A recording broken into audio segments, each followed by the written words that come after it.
ભાઈ કેમ ઉદાસ છે? કેમ ઉદાસ છે આજે?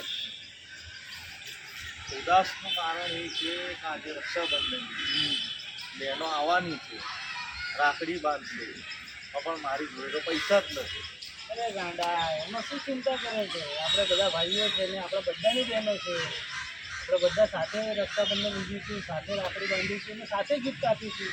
તારેમાં મન મૂંઝાવાની ચક્કર કોઈથી ચિંતા કરવાની કોઈ જ જરૂર નથી. આ બધા ભાઈઓ અમે છે, બધા એડજસ્ટ કરી લઈશું.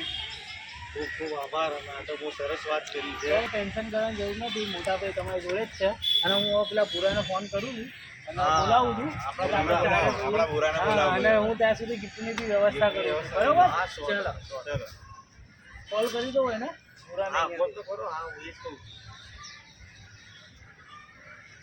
હા ભૂરા. હા રાકેશભાઈ, હવે આપણે રક્ષાબંધનનો પર્વ ઉજવવાનો છે, તો તું ક્યાં છે? બસ જો આ નજીકના ગાર્ડનમાં આવ્યો તો, થોડુંક કામ હતું એટલે. હા, તો અમે બી ગાર્ડનમાં જ છે, તો તું આય આપણે સાથે બધા પછી ગિફ્ટની આયોજન કરીને પછી બહેનો જોડે રક્ષાબંધનનું પર્વ ઉજવવા જઈએ. ના ના રાકેશભાઈ, 5 જ મિનિટમાં આવ્યો, તમે ત્યાં જ રહો. ઠીક છે. Okay okay okay. ચલો જઈએ આપણે.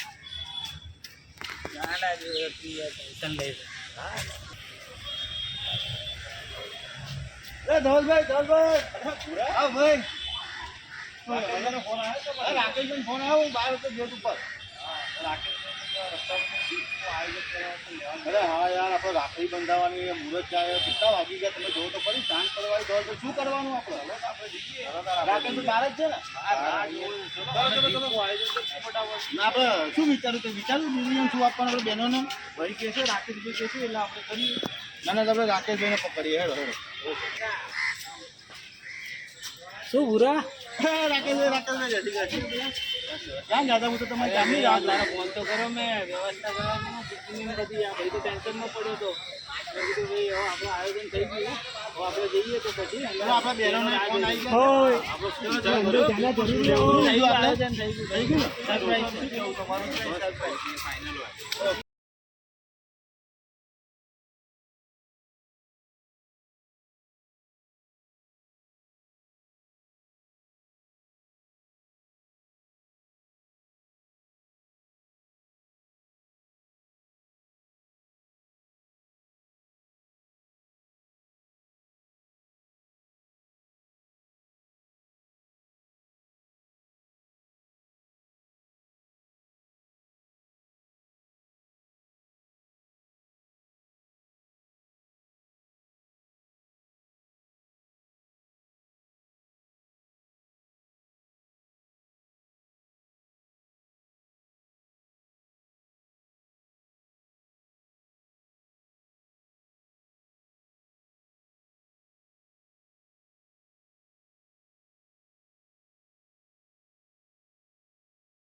લીબડીની આજ ડાળ ઝુલાવેલી